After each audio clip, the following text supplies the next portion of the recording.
Mhm. Mhm.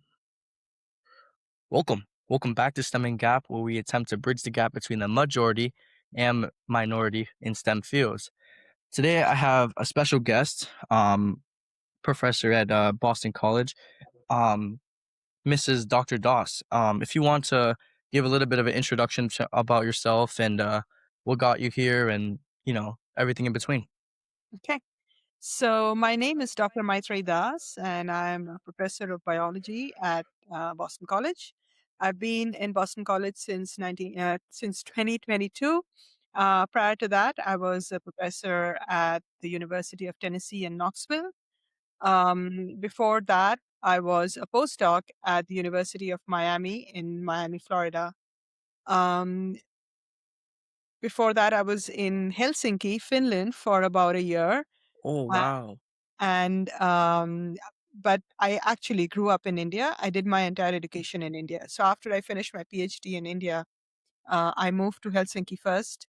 I Mhm. was there for about a year and a half. Did my postdoc, but and then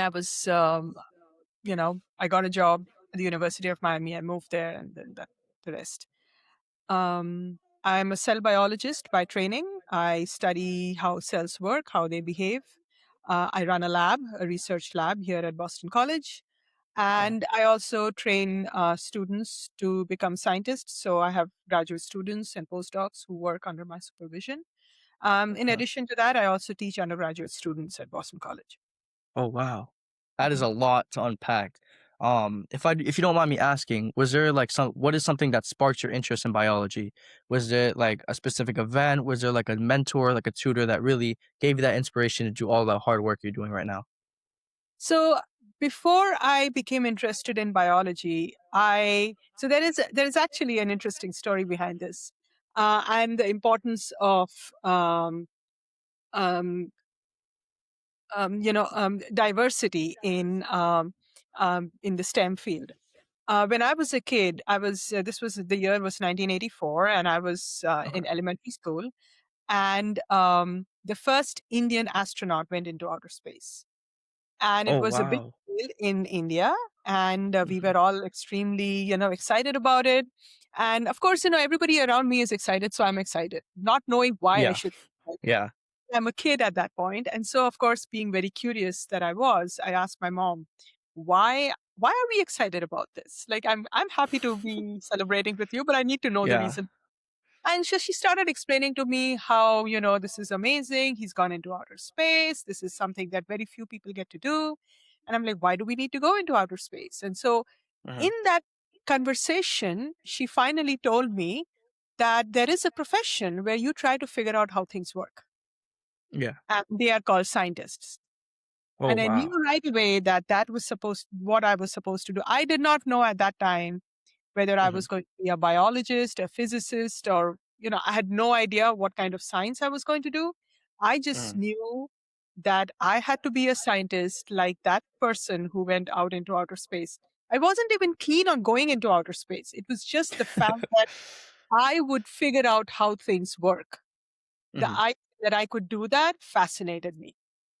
Wow. Um, and then as I, in through my studies, I realized that chemistry and biology were my strengths and also my favorite subjects. I really enjoyed Hmm. them. And so when I went to college, it was really a matter of in India, you have to choose one of the two. Hmm.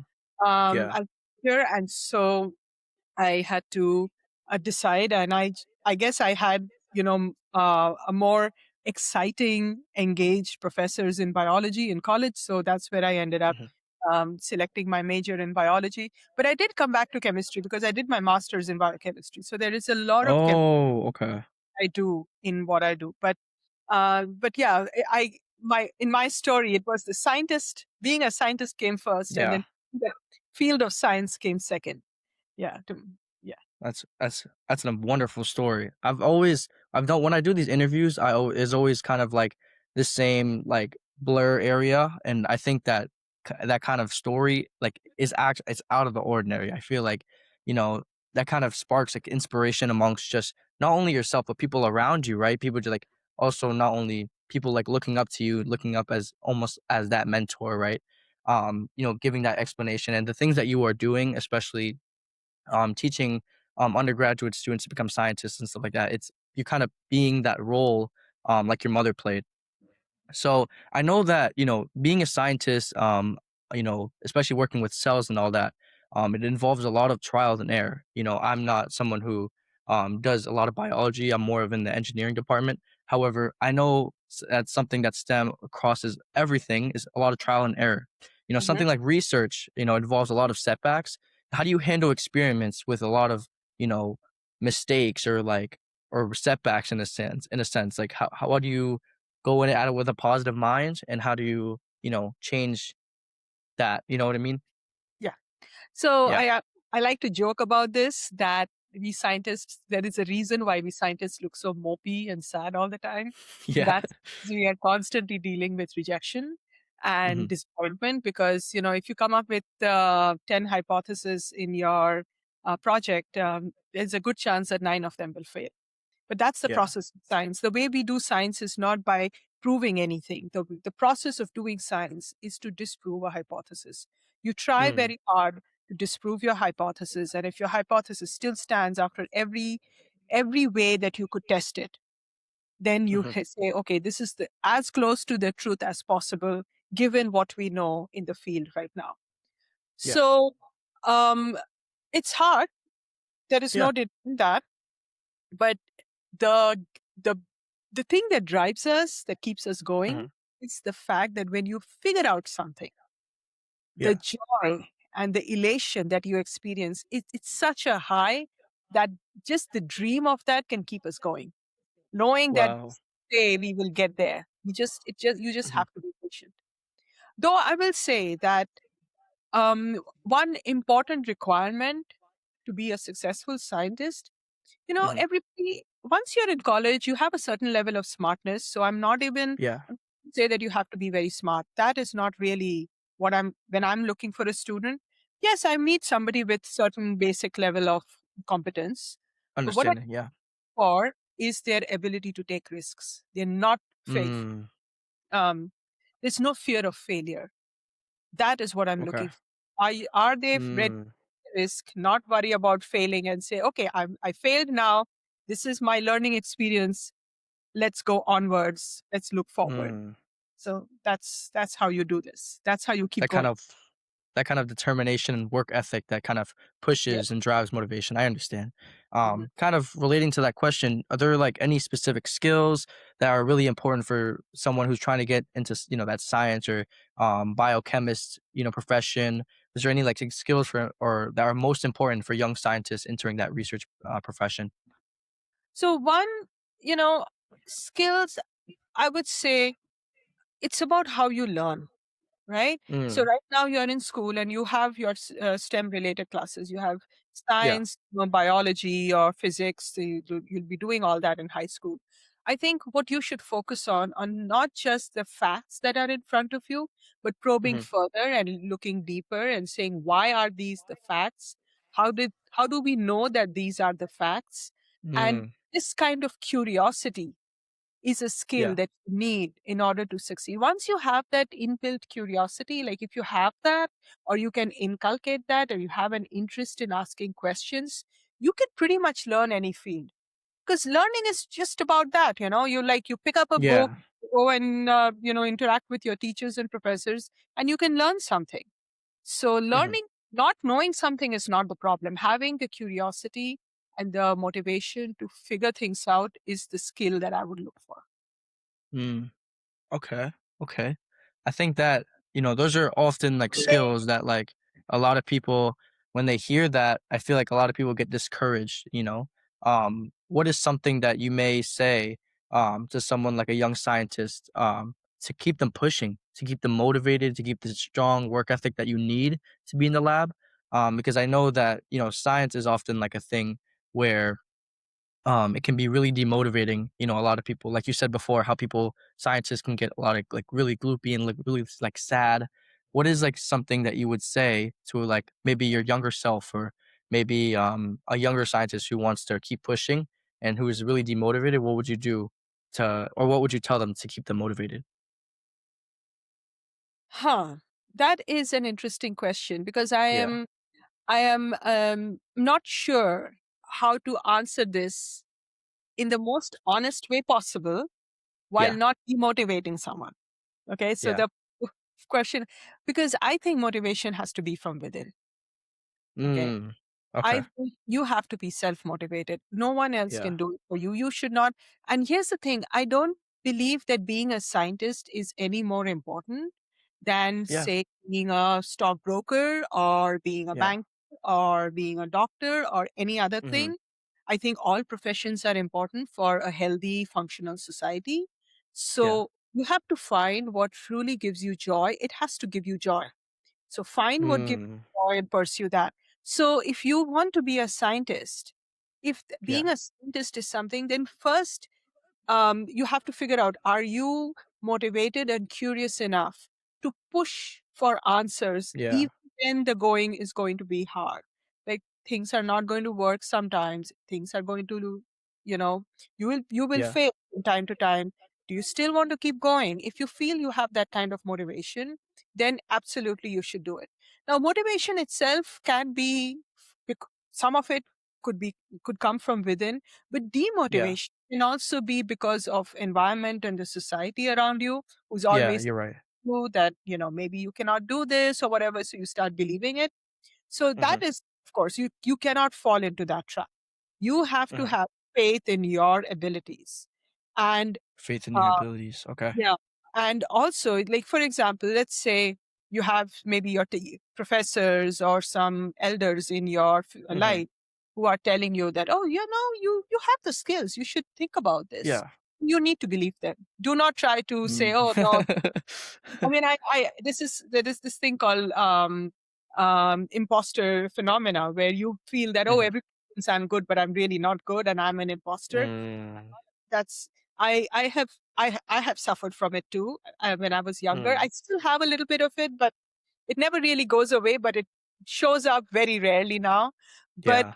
the thing that really hit me was I was reading a book about this, and it said, Yeah. at the very least, if it's so hard, at least believe that if others see that you are capable of doing something, trust Mhm. them. You cannot trust yourself. Like Mhm. if you cannot muster up the faith in yourself, at least see it through other people. Like they are not fools to be telling Mm. you to do something. Okay. So yeah, so motivation, curiosity, you have to keep going and you have to be ready to fail. And yeah, Yeah. it's Wow. yeah. That's I'll quickly answer. I'm sorry I'm taking so long. But No, it's okay. Don't worry. truth is, a life of a scientist is a lot of fun. It's actually a lot of fun. Mm. I joke when I said scientists are mopey because that's the version you see, On like in television, pop uh, culture. Yeah. yeah, pop culture. But in reality, we have a lot of fun. It's Mm. like, if you like solving puzzles, you're constantly solving puzzles, and you get paid to do that. Like, what can be? I Yeah. can say with full conviction that in my entire family, I'm the only scientist in my family. I am the Mhm. only one who loves my job as much as I do. Mhm. So they all, they don't hate their jobs, but it's Yeah. job to them. But this is my life. I just love, Wow. like I when Wow. I drive home to work from work Uh-huh. every evening, I'm excited that I will get to do this again tomorrow. Like Oh my gosh. I'm going to That's go the back. dream job. Yeah, that is a dream. Wow. And that is pretty much any scientist. Yeah. Wow. Yeah. That's so inspiring. Like, I feel like if you have, I like a lot of these people, right? When they get into a job, like maybe like a 9 to 5 or something like that, like a lot of them like end up becoming like depressed because they don't really like their job. But having that intrinsic motivation and doing it for yourself, really just drives your innovation and drives your curiosity as a Hmm. scientist. You Hmm. know, Obviously, those highs have become lows at some point. Was there any point in your career where you had like a strong setback, or like you faced like a challenge, and this is in your entire career? Was there like whether what kind of challenge was that, and how did you do to, what did you do to deal with it? So there have been setbacks. So like when I first moved from India to Finland, Hmm. very early on when I was in Finland, I realized that it wasn't the place I wanted to be in.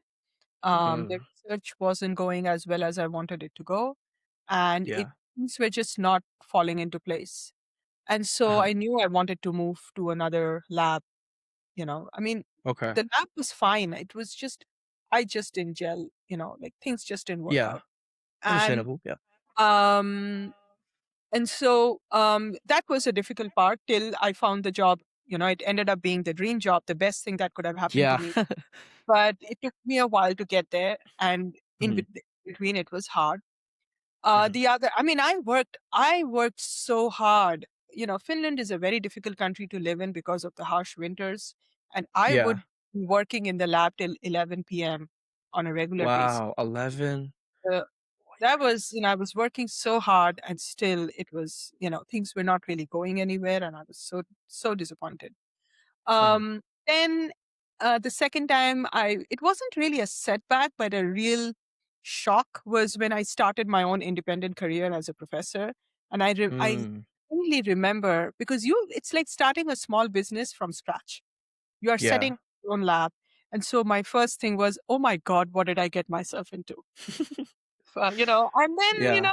in about 6 months, I was doing things. I had Mhm, students, and research was going fine. And I realized mhm. eventually that, yeah, I can do this and I'm pretty good at it. Yeah. But, initially it was, nerve wracking. And I would be very nervous about, I don't know, how am I going to do this? So that was a Mhm. different, Self-doubt, yeah. yeah, uh, a period. And then, small things keep happening. You write a grant, it goes for reviews and then it gets rejected, or you Mhm. submit a paper and the reviews come back through peer review, and then it's not as good as you would hope it to be. But that's part and parcel. Like if you're doing science, you will deal with that. Those are everyday things Yeah. you have to learn. In fact, now I think I've become much more thick skinned about it. Like if I Okay. see rejection, I'm like, okay, we'll move on. We'll figure out how to go from here. And usually things have always worked out at the end. So Yeah. it has never been, nothing has so far, touch wood, has been like, okay, this is the end. No, it, Yeah. something or the other shows up and you figure out a way. Mhm. But it's You because I would you don't, say Oh, I'm okay. sorry, That saying it's makes because sense. I don't give No, up no, easy. no worries. Yeah. It's okay. Would you say that, like, every day as in your profession, there's always something new, always something new to explore or something new to, unpack within your day that keeps you going? Yeah, I mean, the science is always there. Even sometimes, Mhm. it does not even need to be the science that I'm doing. Like I could read about something exciting and new, and that, Mhm. it's like, oh my God, this is so amazing. This is this new thing. I had Wow. things work that way. So that is Mhm. something that's very uplifting, whether it's my Yeah. own science or somebody else doing it. Of course, every Yeah. now and then a student will walk in, or one of my graduate students will walk in and say, "Oh, you have to see this data that I have," and then I see something new. Mm. Our job, the way I describe our job to our students is my job, our job, not just me, but the students working in my lab. We are in the profession of creating new knowledge. And so Mm. when we are creating it, we are the first ones to figure something out. And then we disseminate Wow. into society. Like we write our papers, we let people know about it. That is a Yeah. lot of fun. Like it's really, Mm. really fun. Okay. Would you say that, like, because you're having so much fun is the reason why you feel like there's like the setbacks aren't like as significant as they was before? Yes, yes, Okay. absolutely. The highs may be fewer, but Mhm. their highs are so high that That the you lows aren't really low anymore, you know? yeah, you I get you it. you want to deal with it. Yeah, like because you know what's in the horizon. You will get there. Just have to be Mhm. patient and you have to keep at it. I get it. Okay. Hmm. Kind of shifting towards that kind of setback and transitioning more into the, teaching aspect as you're, a professor at Boston College. Mhm. As both a professor and a researcher and a scientist, as a matter of fact, how do you keep all that at balance? How do you balance teaching, leadership, and also research? Oh well, yeah. I mean, I do wear quite a few hats. So I Yeah. teach. I run a lab. I am the Hmm. director of the graduate program here. I also Yeah. do some activities with our professional society. So I Yeah. am of certain committees there, and so I am doing quite a few things. There is a lot Yeah. of demand on. 100%. And the my biggest friend is my Google Calendar. Okay. I Yeah, cannot, understandably, yes. time management is Mhm. essential. Yeah, I take time for for all the fun things I do. I have a son who yeah. is in middle school. He'll be going to high school soon. I spend Wow. a bit of time with him. Mhm. I we go on vacations. Every day like I'm pretty Yeah, close to him. So there is, yeah, my personal life is also important to me, but all yeah. everything is in my calendar. Like I make sure I have time Wow. Okay. so that it's not like you will not drop a few balls here and there when you're juggling so Yeah, many things, of course. but the things that have to get done. Mhm. And Mm, you know things that, I okay, understand. this can be, I can delay this for a little bit. Yeah, you can do Yeah. that. So Uh-huh. planning is good, important, absolutely important. And I learned this very early on in my career that I have to plan Yeah. well, manage my time well. And if I do that, the rest will be fine. Okay. That's nice. Hmm. I think Google Calendar is like an underrated tool. A lot of people, especially as high schoolers, not really don't really take initiative of it. But I remember when I was doing this podcast stuff, and I think I fell accustomed to one of those people. I never used Google Calendar.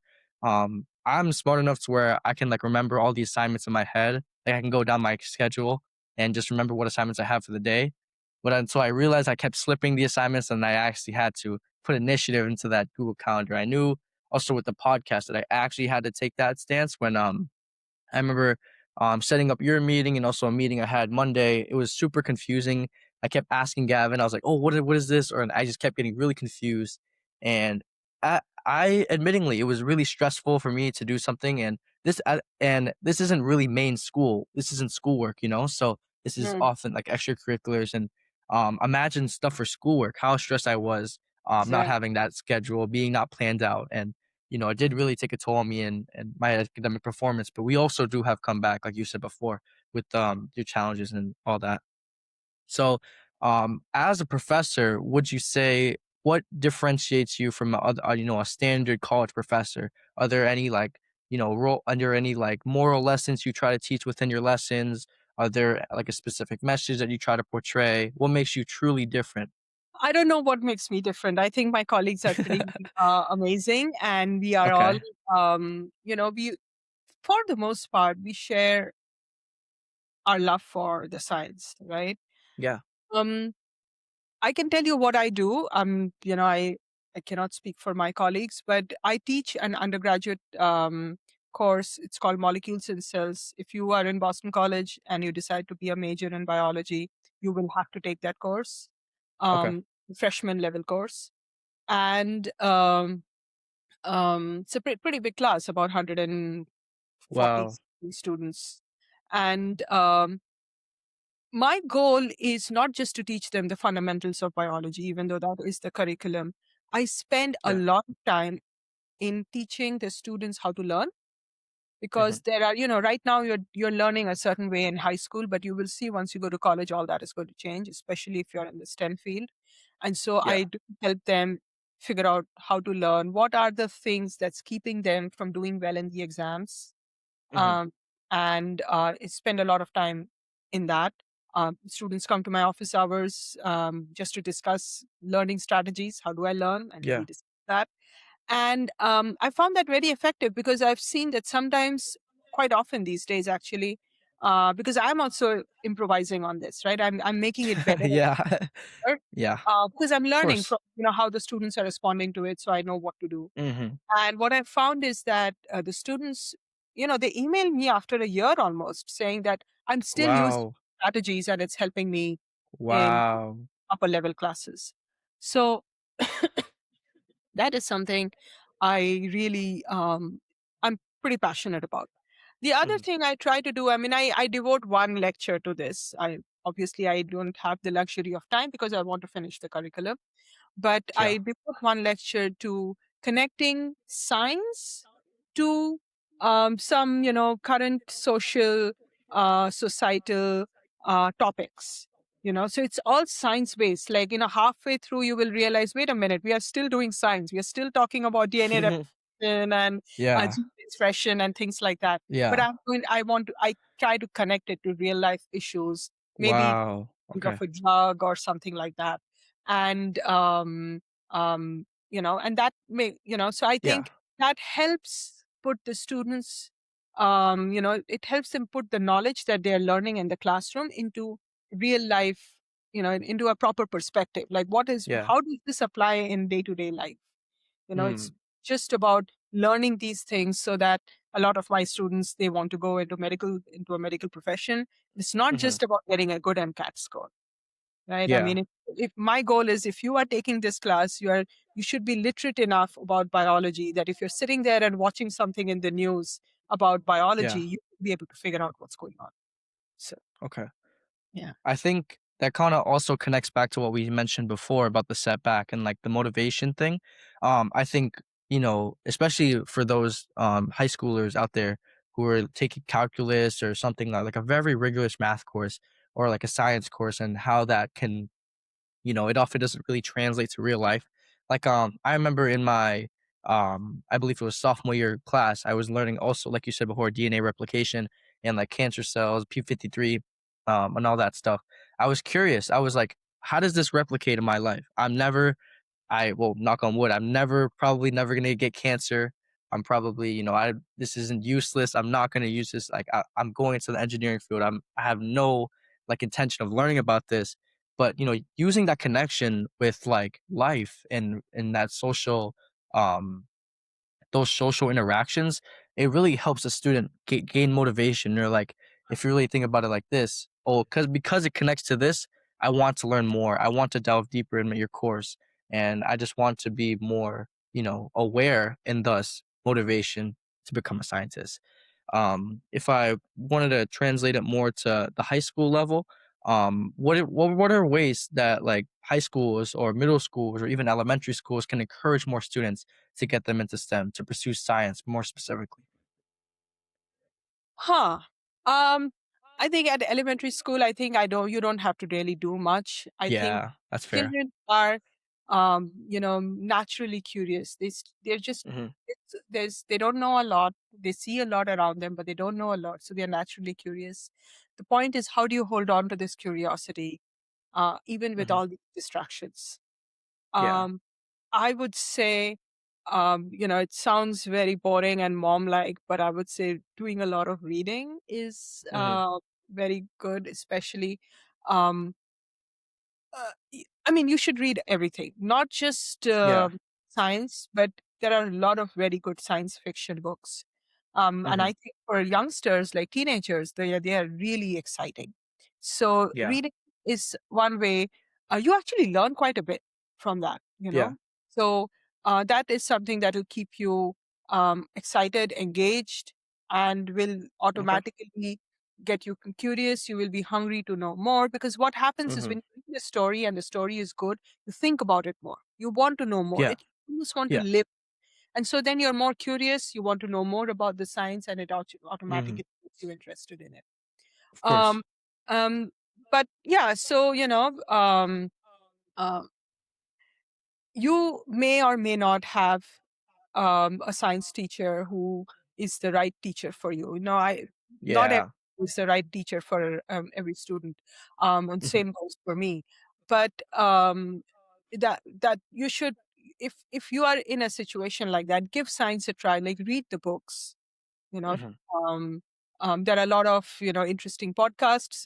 They are very popular these days. So go Mhm. listen to some scientific podcasts. Yeah. So there are ways to um, dig deeper and see if this is truly what you want to do.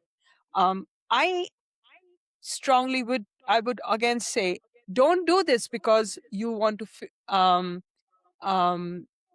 how do I put it, do this because you're interested in being a scientist, not because you Mm. want to figure out if you want to be a scientist.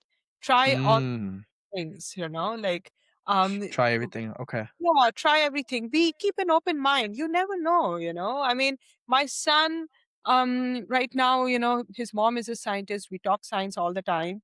But Mhm. I don't think he's going to be a scientist. I am pretty certain. Okay. And if he Yeah. ends up going into business school, I'm perfectly fine with that. Whatever Okay. excites him, you know? So, Yeah. Okay. yeah. Now, Yeah. kind of like closing this interview out, if there is one thing that teenagers or the youth can take away from this podcast or take away from this conversation, what would that be? Oh, dear. Yes. Like I said earlier, do not be scared to fail. This You know, Okay. love Yeah. love your failures, accept it, embrace it, and make they change that. Don't think about it as a failure. Think about it as a learning opportunity. And I cannot emphasize enough how much that will help you succeed in life. That is like the number one mantra. If you want to succeed in life, embrace your failures and learn from it. Hmm. If you will allow me, I would. There is something a little unrelated that I want to mention about being a scientist that I think Yeah, a of lot of course. Go ahead. students do not know about. Hmm. Once you finish college, once you get your bachelor's degree, you can go Yeah. on to get a PhD in order to be a scientist. If Yeah. somebody wants to be a scientist, if you have people listening to your podcast and students, I Yeah. want you to understand this. This is the one term, it's called a terminal degree, like you get a PhD. There are no degrees beyond it. Hmm. This is the only terminal degree that Hmm. actually pays you to go to Well, school. you should be paying. Oh, wow. That's Yeah, not what I was thinking. yeah, it Pays you to pays. go to school? Really? Yes, yes. It pays you a monthly stipend Just to go to school? to go to What? school and That's my get, dream. I wish to get paid to yeah, go to school. our students at Boston College, the graduate students, not the undergrads, of course, the graduate Yeah. students, they get in biology. So different departments have different stipends. In biology, we have, I don't know the exact number, but something around 46 to 47,000 per year. What? Yeah. That's like So someone's that's enough. salary. Yeah. What? No, that's the whole That's point. crazy. Enough to pay rent, buy food, and a little more on top of that. Plus, you get health benefits, Yeah. healthcare, Wow. right? So you have health insurance, and Mhm. you get a stipend. This is the only terminal degree that actually pays you to go to school. So Yeah. there is, a lot of students don't think about being a scientist because they go, "Oh, I don't think I can afford 5 years of college. It's going to be so expensive."